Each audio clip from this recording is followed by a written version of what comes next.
This is Kuhn Cassius for IFLTV. Delighted to be joined by the source himself, Mr. Lawrence Okolie. Yes, yes. Right, mate? How are you getting on? Yeah, I'm all good. I'm all good. How are you? All good, all good. I'm assuming you're in Dubai. Yes, for the last little bit before we get back to my side. All right. Well, look, just announced yesterday, your next fight will be on the undercard of Usyk-Dubois, 19th of July. Uh, just a small matter of Wembley Stadium against Kevin Lerena. Now, I know this fight was spoken about before at a different weight as well, but yeah, this is a serious fight with you and Yeah, Lorena. no, 100%. Kevin Arena's been, IBL world champion, 7 defenses, now WBC Bridgeweight world champion. So he's on a good run. It is. He feels like a champion. He just sold out an arena in South Africa. Like he's not coming here as like an opponent. As far as he's concerned, I'm sort of on his journey to the top, but I'm seeing exactly the same thing on my end. So it's good. It's good. It's a good crossroads fight. Yeah, I mean, look, when you look through kind of Lorena's record and the people he's fought, I suppose it doesn't tell the whole story. And the most notable thing is obviously that fight with Daniel Dubois, which had Daniel Dubois before he got the stoppage in all sorts of trouble beforehand. How much of that do you take notice of, Lawrence? Things like that? Yeah, all of it. It goes to his character. He managed to. I think it might have been Wembley or Tottenham. Might have been Wembley. So he's already boxed in front of a large crowd. Came, gave it his best shot. So he's not going to be overruled. And the problem when you box people like that is he feels like it slipped through his fingers. So he's going to try and make that right himself in this fight. Where I'm once again we're on the same mission with each other. So it's good. Yeah, absolutely. There was a couple of fights that was announced on the undercard, and yeah, I'm very intrigued by this fight with you and Kevin Lerena. Um, but yeah, for yourself, Lawrence, obviously you are kind of semi-new to the heavyweight scene, but you're ready to get going right now. Oh, 100%. It feels, I've been saying all that in training anyway, like the chains have been sort of lifted off, being able to be my sort of natural weight. I'm seeing all of my stats going up now. So despite me being heavier, I'm able to run faster. I'm able to lift heavier weights. I'm able to punch harder, do more in training, and fuel up in between sessions. So now I'm really focused on performances where it's like, a long time it's been a fight's 5 weeks away. I'm just thinking about what I'm going to diet myself down to the weight. Where now it's like, okay, let's focus on what shots to throw, what movement pattern to go with, what anything boxing. So I feel good. I feel good about the heavyweight stuff. Like I said, the sparring I've been doing with heavyweights, you would never know that I was a cruiserweight if you see how they're going. So I'm looking forward to this one. I mean, look, it's a bit of a weird one because obviously you've almost had your career at cruiserweight, you've had a career, and now you've come into the heavyweight division, which we always thought you'd do. Are you in a rush? Do you feel like you need to kind of get Uh, going? I wouldn't say rush, but I've been in world title fights every year for the last half a decade. So it's like I kind of want to get back to being in world title fights. So that's the only rush. I think that, to be fair, I'm very experienced already. So it's just a case of being in there with bigger guys. It's not like world class is like something different to me. It's literally just they punch a bit harder than cruiserweights and they're a little bit heavier. But I match them for both now. I know, obviously, you're completely focused on Lorena, July 19th, Wembley, etc., etc. But yeah, there's some some other fighters that I do want to talk to you about. I mean, what's the crack with the Reactport situation? Is that not really I going to think no, I think it will happen. I just think it's all about timing. At the time that was the fight. Unfortunately, I got injured. It didn't manage to rematerialize itself. But now you're going against someone like Lorena, who's got a lot more accolades, a better, just an all-round better fighter than Reactport. Actually achieved stuff in his career. So it's like we go down that road. God willing, I win. God willing, I get the cab. But like, I'm on a mission to be a world champion. I'm not on a mission to, let's say, box Reactport. But if he comes across the path, that's one that we're gonna do. without putting words in your mouth, are you saying that this Lorena fight is a more difficult fight than what you perceive Yeah, the Riakporhe fight to have been. 100 million%. I think that not only is he southpaw, he's been in there with top heavyweights like Dan, like Honey.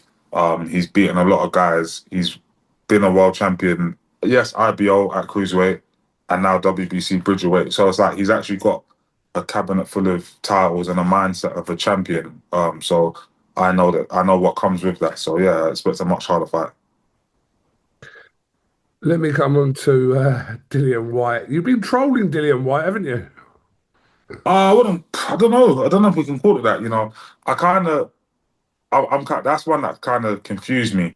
Because Dylan, from the whole time that I've sort of known of him, he's, it's meant to be like, yo, you'll fight anyone and do whatever. And in person, I said, hey, listen, even at the press conference, so win, lose or draw for him, that's when I want to get ticked off. We shook hands, cool. Behind the scenes, everything but yes.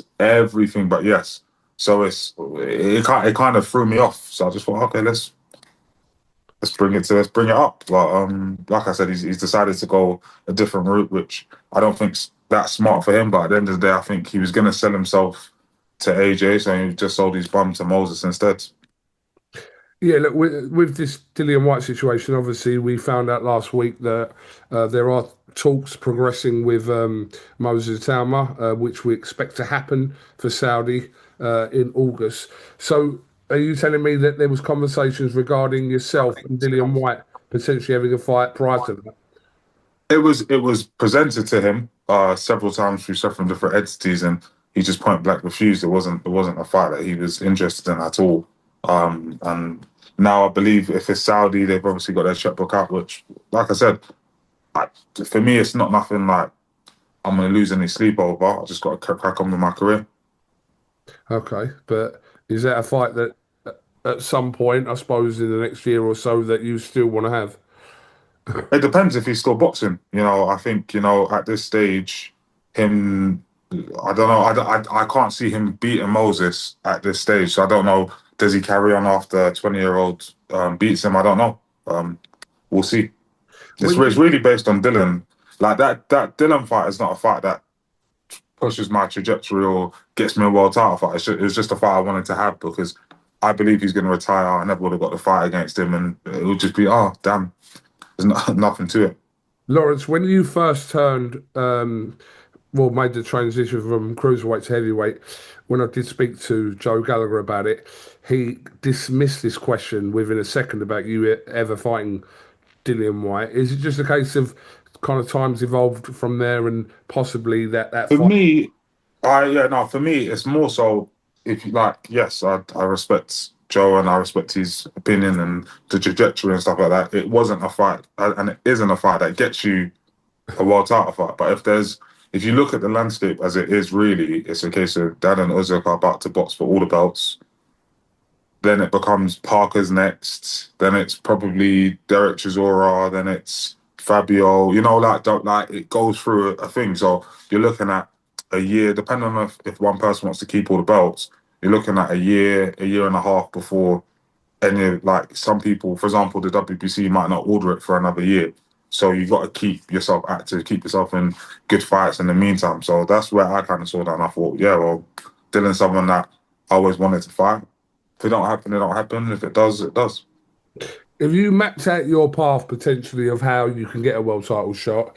Whether Yeah, not definitely. in that same way, It's but sorry. whether it happens or not in that same way, that's Well, I mean, I do think it. I think Lerena, WBC Bridgeweight champion, ranked like top, I think 20 on box record, top 19 heavyweight. So getting a win against someone like Lerena solidifies myself in the WBC, and then I think that forces them to sort of order a fight against Caballero. So my aim would be Lorena straight in against Caballero, and then that's either for a full world title or it puts me in position to then demand sort of like a mandatory shot. So that's my sort of run. But first, I have to go out there and show out in Wembley. but you're fully confident that you can become it'll be a free weight world champion for yourself if you were to accomplish that at heavyweight. You're more than confident that that's what you're going to be doing.